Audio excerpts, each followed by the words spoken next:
Hello and hi, friends. Welcome back. I'm Anna.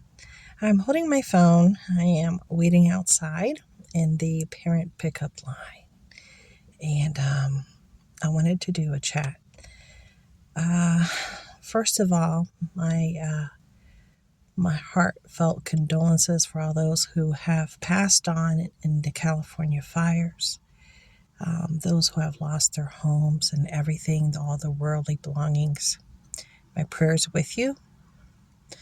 The devastation is just continuing.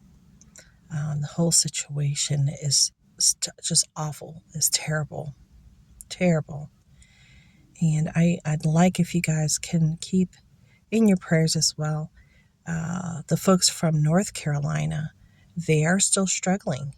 Yes, they are. They're still struggling.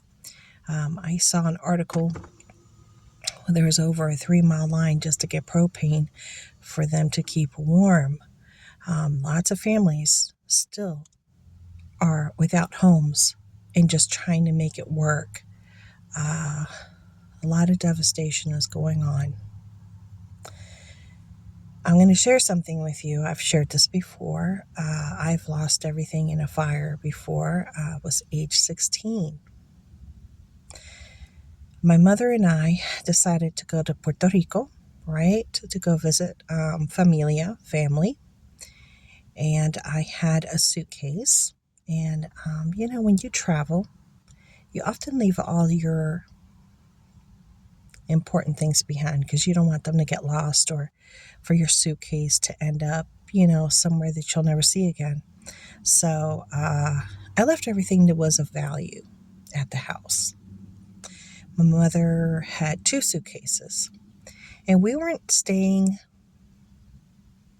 at a condo or an Airbnb or anything like that. We were visiting different family members and staying at different places so we could get, the full experience of spending time with everybody, right? Well, the day before, we were staying with our cousins, and they had a place on the beach. They lived on the beach, and that's where we were. It's the closest spot to the airport as well. And my mom got a phone call, and my brother called her frantically because the house had caught on fire, my mom's house. My brother was living temporarily in the basement with his first wife that we thought was just a girlfriend, but they were actually married. And we figured all that out, throughout the whole process. We figured everything out. It all came out. But what had happened was she was cooking in the kitchen and she was frying some food. And she went back downstairs into the basement. And she wasn't just sitting there. She just, So the kitchen caught on fire. It was a grease fire. They called the fire department. They came out. They put the fire out. They had turned off all the electricity. And once it got cleared, they turned the electricity back on. There was still a lot of smoke. It was still smoky. You could smell the smoke. They went downstairs to try to sleep, and they just couldn't because it just seemed like the smoke, it was just everywhere, and they couldn't escape it. So about, I want to say 7 miles down the street, there was a Red Roof Inn. And they went down there, and they stayed at the hotel. Early in the morning, around, I want to say 5:30 in the morning, my brother got up and he said, I'm going to go to the house and get our work clothes because they both had to go to work. And when he pulled up to the house, there were 5 fire trucks out there. And the house was just gone. And everything in it. I know my hand's getting tired. Let me switch all up. Everything was gone. And what had happened was the newspaper boy was making his deliveries, and he saw the house was engulfed in flames, and he called 911. Um,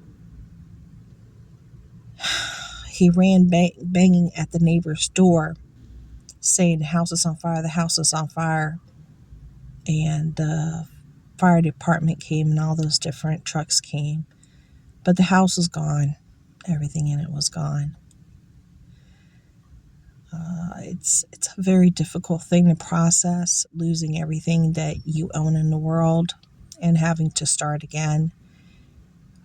My mother had an uphill battle. She had to get attorneys involved with the insurance.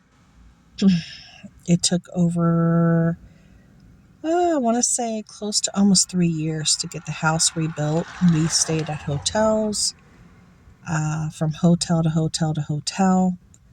And then we finally got a small rental, a townhouse small rental, while all this was going on and the back and forth. And, you know, it's very, very tedious, very tedious. They give you lists. They're like, tell us everything that was in that one drawer. You know, you gotta literally say there were 25 paper clips. There was 10 push pins at this price. They literally wanted to nickel and dime everything. It was quite the experience, to say the least. But eventually the house did get rebuilt. We only stayed in there a few more years before she sold it, and we moved from there. So no, it's not easy. It's not an easy thing to experience. It's not. And it's sad for everyone involved. It's sad for the loss of all your personal belongings and starting again. And but it can be done. It can be done. I had a second experience in my life where I had to start all over again, and I've shared this before in a video. With my first marriage, it was an abusive marriage, and I had to escape it. So I had to leave and literally walk away from everything. Everything. All I had was a 2-month-old baby in my arms, a baby bag, my purse, and a toddler in my other hand. And I was able to escape in my car. But I left everything and I didn't look back. So I've basically had to start 2 times in my life. And it can be done. It can be done, friends. It can be done. It's not easy, but it can be done. Now, I'm sure you guys are wondering what's going on with my test results. Okay, well, I have the test results, but I haven't spoken to my doctor yet. I still have 2 more things I need to do this week, and I wish I would not have dragged my feet on them. But they're getting done this week. Once I talk to my doctor, I have a clearer picture of what's going to happen, what direction are we going to go in next, what are the next steps with the information. Once she gets the whole picture with everything, then I'll be able to come back and share with you. But I got the report yesterday. And again, I haven't spoken to my doctor yet, but I got the report yesterday and I looked at it, and that's why I didn't come on yesterday. I didn't do any videos. I didn't have it in me.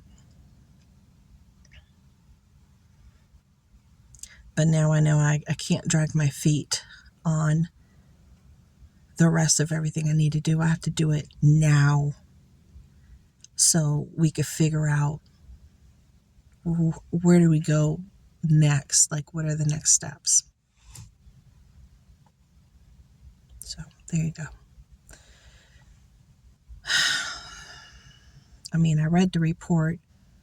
I wish I could tell you it was a clean bill of health and everything's great, but it's not. I wish I could tell you that. It's not. But I need to find out more. So and I need to talk to my doctor. So I'm going to end it here. I did share a huge, and I mean huge, Dollar Tree haul. So if you guys want to go and support me and check that out in the last couple of ones too, that would be great. I'd really appreciate it. So until later, bye.